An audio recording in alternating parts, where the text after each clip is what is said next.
Good morning दोस्तों। आज की क्लास कोशिका सिद्धांत पर आधारित है, जिसमें टोटल 50 क्वेश्चन लिए गए हैं।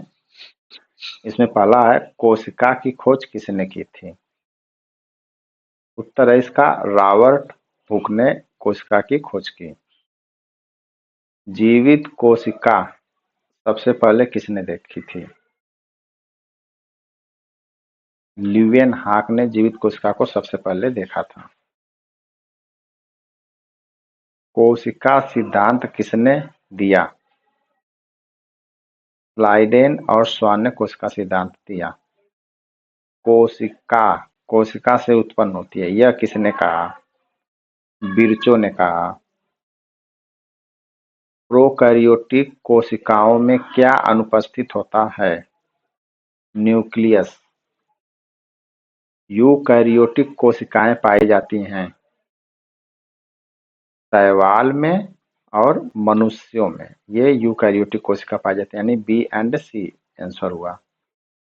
सबसे बड़ी कोशिका कौन सी है? शुतुरमुर्ग का अंडा सबसे बड़ा कोशिका है। सबसे लंबी कोशिका कौन सी है? स्नायु कोशिका सबसे लंबी कोशिका है। कोशिका का पावर हाउस किसे कहते हैं? माइटोकॉन्ड्रिया को कोशिका का पावर हाउस कहते हैं। आनुवंशिक पदार्थ किसमें पाया जाता है? न्यूक्लियस में आनुवंशिक पदार्थ पाया जाता है। अब यहाँ पे है कोशिका की संरचना। कोशिका की संरचना से क्या है? कोशिका की सबसे बाहरी परत को क्या कहते हैं? कोशिका झिल्ली। केवल पादप कोशिका में पाई जाती है, कोशिका भित्ति में। पादप कोशिकाओं में ऊर्जा संचय किस रूप में होता है? स्टार्च के रूप में होता है। न्यूक्लियस को पहली बार किसने देखा था? ब्राउन ने देखा था। कोशिका का तरल भाग क्या कहलाता है? साइटोप्लाज्मा। राइबोसोम का कार्य क्या है? प्रोटीन संश्लेषण। कोशिका झिल्ली किसकी बनी होती है? लिपिड और प्रोटीन की। लाइसोसोम को किस नाम से जाना जाता है? कोशिका का कचरा घर। गाल्जी बॉडी का कार्य क्या है? पैकेजिंग और श्रवण करना।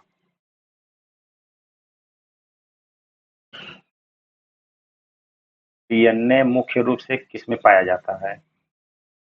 न्यूक्लियस में। कोशिका एवं उनके कार्य से संबंधित कुछ एमसीक्यू हैं। माइटोकॉन्ड्रिया को क्या कहा जाता है? कोशिका का पावर हाउस कहा जाता है। किस कोशिकांग में अपना डीएनए पाया जाता है? माइटोकॉन्ड्रिया में। प्रोटीन निर्माण का केंद्र कौन सा है? राइबोसोम। लाइसोसोम में उपस्थित एंजाइम होते हैं हाइड्रोलिटिक।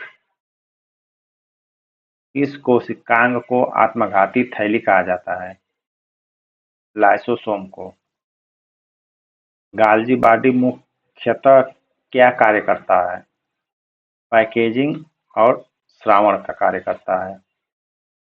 प्लास्टिड किसमें पाए जाते हैं? केवल पादप कोशिकाओं में प्लास्टिड पाए जाते हैं। हरित लवण का मुख्य कार्य क्या है? प्रकाश संश्लेषण। हरित लवण में कौन सा वर्णक पाया जाता है? क्लोरोफिल। पादप कोशिकाओं में रसधानी का कार्य क्या है? उपरोक्त सभी है। न्यूक्लियो किसके अंदर पाया जाता है? न्यूक्लियस के अंदर।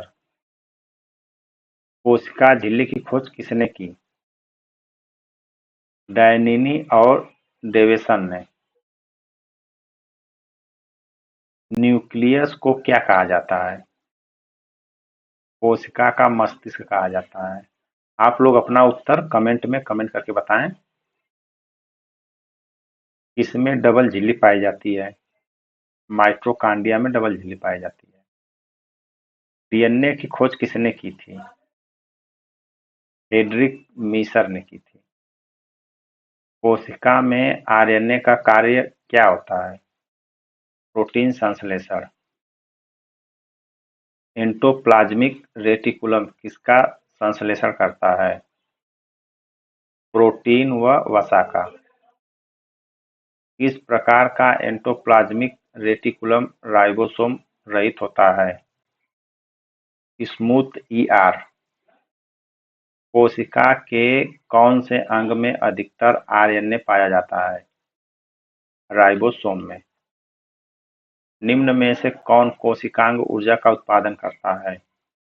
माइटोकॉन्ड्रिया। पादप एवं जंतु कोशिका, कोशिका विभाजन, इनसे रिलेटेड एमसीक्यू है। निम्न में कौन सा अंग केवल पादप कोशिका में पाया जाता है? कोशिका भित्ति। जंतु कोशिकाओं में कौन सा अंग अनुपस्थित होता है? प्लास्टिड। पादप कोशिकाओं में ऊर्जा का संचय किस रूप में होता है? स्टार्च के रूप में होता है। जंतु कोशिका में ऊर्जा का संचय किस रूप में होता है? ग्लाइकोजन में के रूप में होता है। पादप कोशिका को कोशिका भित्ति किससे बनी होती है? सेल्यूलोज से बनी होती है। जंतु कोशिका में निम्न में से कौन सी संरचना पाई जाती है लेकिन पादप में नहीं पाई जाती? सेंट्रिओल। कोशिका विभाजन की क्रिया को क्या कहते हैं? समसूत्रण कहते हैं। समसूत्री विभाजन में एक कोशिका से कितनी संतति कोशिकाएं बनती हैं? 2 संतत कोशिकाएं बनती हैं।